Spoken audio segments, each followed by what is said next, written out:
students. I am Shali, Assistant Professor, Postgraduate Department of English, Don Bosco College, Kottayam.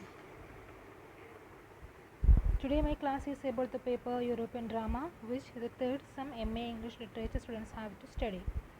The drama I am going to take is A Doll's House by Henrik Ibsen. Ibsen is a Norwegian dramatist, and the specialty of this drama is that it is the most staged drama by him. Ibsen wrote this drama on 1879, and it is very specific because of the treatment of different themes which are relevant in all times. Now, let's take a look at the life and works of Ibsen.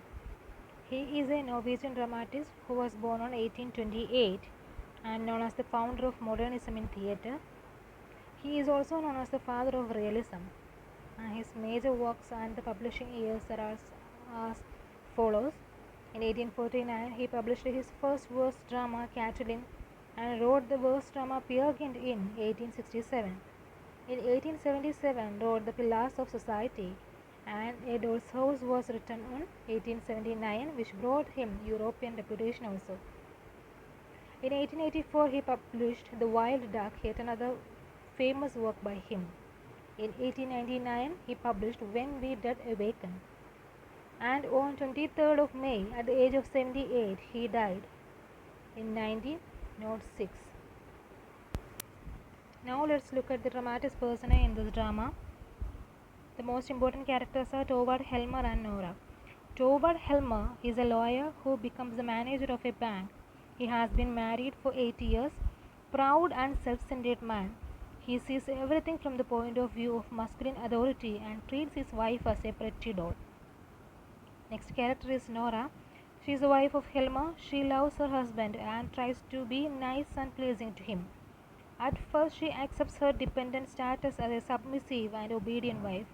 But when she realizes that her husband doesn't really love her, she revolts against his authority.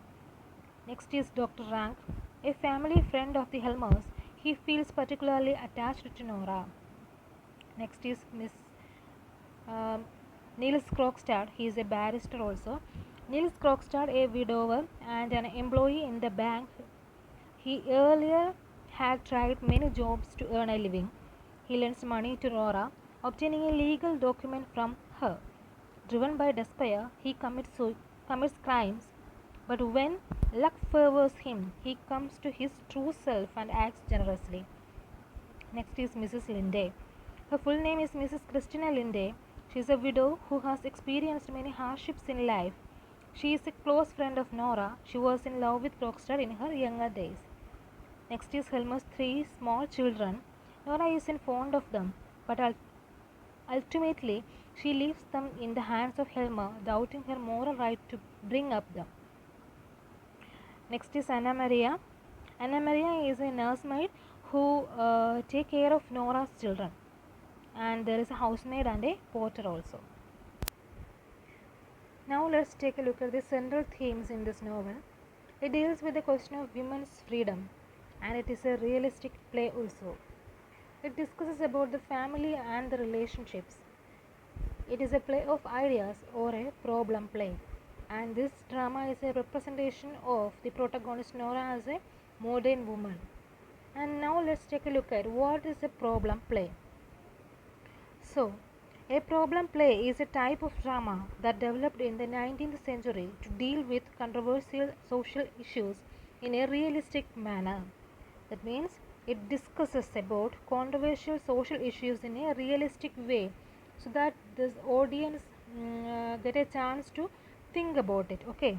And it tries to expose social ills and stimulate thought and discussion on the part of the audience. So it tries to expose social ills and it tries to create a kind of stimulus among the audience and again think on the particular situation or the social issues existing at that time.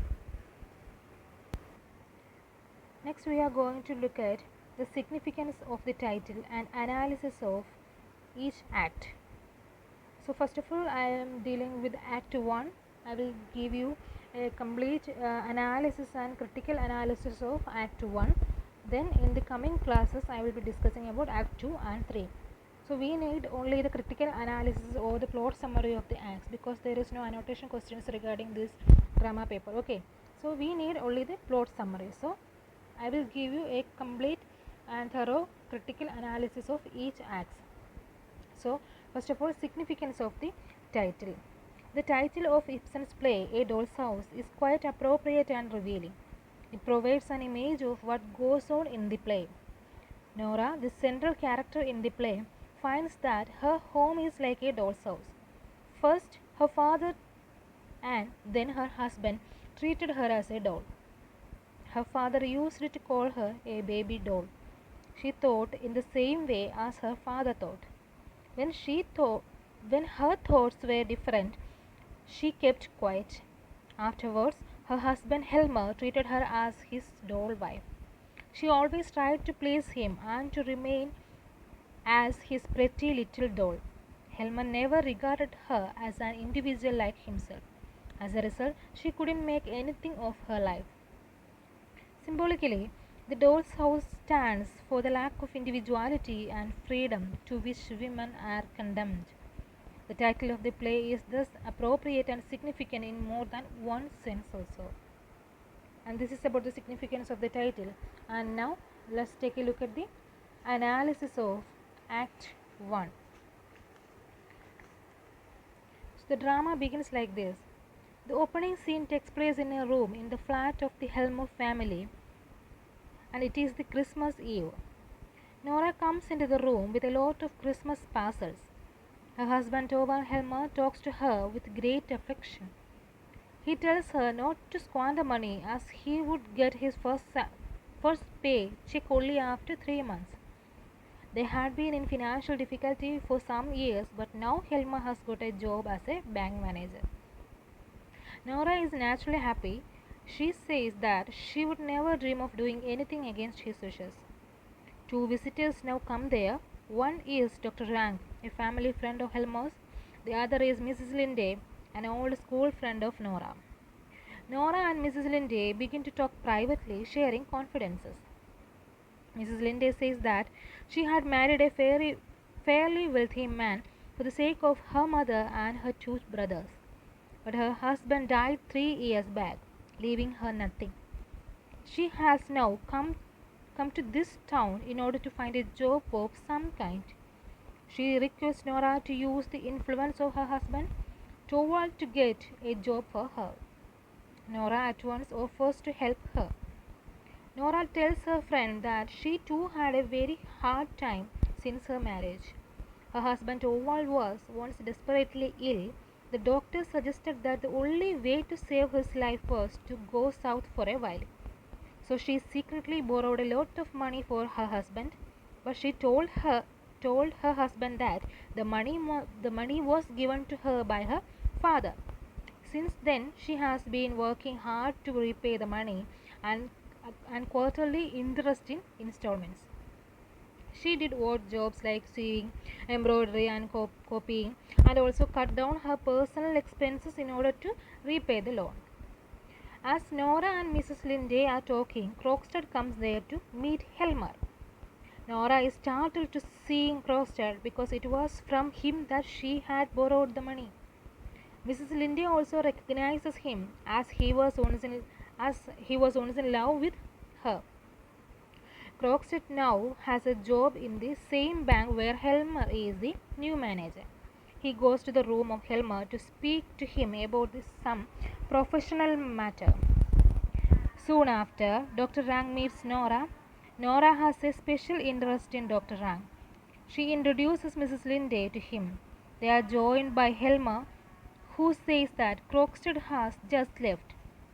On Nora's request, he gladly agrees to find a job for Mrs. Linde in his bank.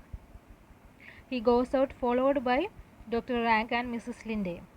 When Nora is left alone, her 3 children are brought to her by the nursemaid. Nora pats her children affectionately and plays with them. Quite unexpectedly, Krogstad comes there again. He wants to have a word with Nora. She sends the children back to the nursemaid. Krogstad tells Nora that Helmer has decided to dismiss him from his job in the bank. He asks her to dissuade her husband from sacking him. He says that he has committed a crime which she too has committed earlier. He further explains that she has forged her father's signature in a document in order to borrow money from him. Her father had died on 29 September. On 2nd October, she forged her father's signature in an IOU. This IOU means that is a declaration that one has borrowed money and promises to repay it. That declaration is IOU. And this IOU declaration drawn up by Krogstad. Krogstad now threatens to expose her crime and to get her punished if her husband dismisses him from bank service. Helmer comes back as soon as Krogstad leaves the flat. Helmer advises Nora not to plead with him for Krogstad. He says that Krogstad is guilty of forgery and that he practices lies and deceit. Krogstad has corrupted his children and poisoned his home. Helmer believes that children become corrupt in those homes where the mother is dishonest. So he warns Nora not to put in any good word of Krogstad. Nora is now pale with terror. She fears that her husband will hate her if he comes to know that she has borrowed the money from Krogstad by forging her father's signature. She becomes completely upset and she doesn't have the peace of mind even to play with her children.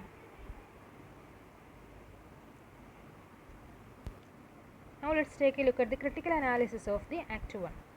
When Ibsen wrote A Doll's House, he was at the height of his dramatic powers. He had already more than 25 years of experience as a playwright. All his mature experience as a dramatist has gone into this making of A Doll's House. The play reveals his masterly skill in building of dramatic situations out of material of everyday life.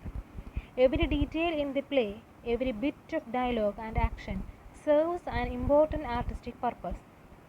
The opening act of the play can be described as an exposition of so many incidents.